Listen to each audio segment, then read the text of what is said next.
Fox 5, a Redskins cheerleader ambassador left disabled, suffering dozens of seizures every day, and that was before she took a turn for the worse. But a controversial doctor in North Carolina is turning her life around. Fox 5's Claudia Coffey takes us along the road to recovery. Desiree Jennings was told by some doctors that she would never recover, that the damage she suffered from a flu shot was irreversible. But over the last month, she has gone from being on death's door to seeing that her old life is just within reach. Desiree Jennings never lost hope that this day would finally come. It feels great to be able to smile again. The Ashburn, Virginia native is not only able to smile, but she can walk again.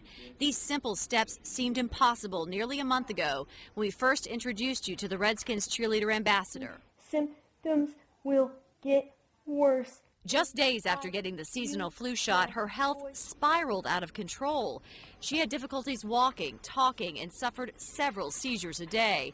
Johns Hopkins and Fairfax Inova diagnosed her with a rare reaction to the flu shot that resulted in dystonia, a rare neurological disorder. But she still had some control. For instance, she could run but not walk forward, even ran a marathon.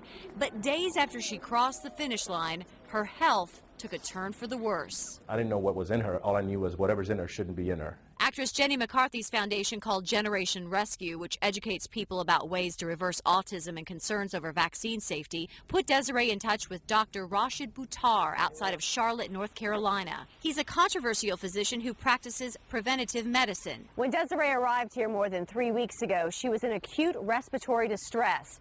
She could barely breathe, and there were concerns that she just wouldn't make it.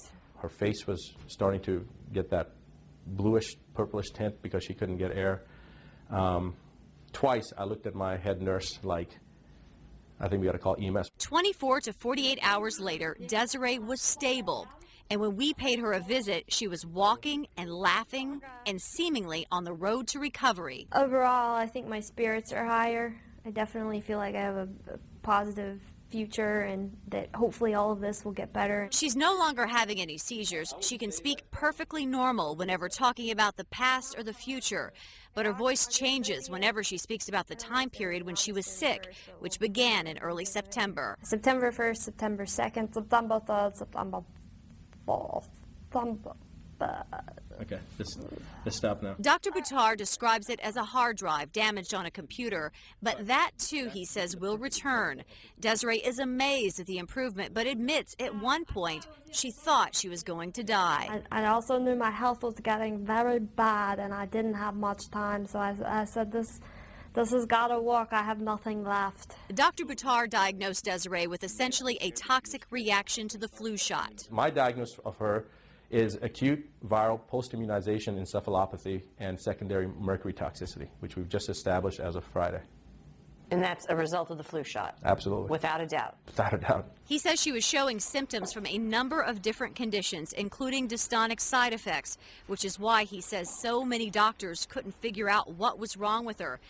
Desiree's own private neurologist also diagnosed her with a dystonic reaction to the seasonal flu shot. Dr. Buttar treated her in what many traditional doctors might call an untraditional way. We took the toxins out of her system, we supported her system, reduced inflammation, and then we started treating the injury by giving her certain nutrients that the brain needed that helped to repair the neuroreceptors. Those treatments include, among other things, time in a hyperbaric chamber and dozens of IV treatments containing synthetic amino acids and nutrients. Dr. Buttar believes with rest and continued treatment, Desiree will fully recover. Well, hope to do, but that's why. Desiree has received attention and support from across the world since we first brought you her story.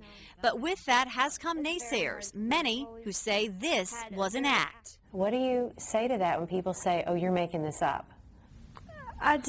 How can you say it's a hoax unless you've talked to me and you've actually examined me and see the pain and suffering I've gone through?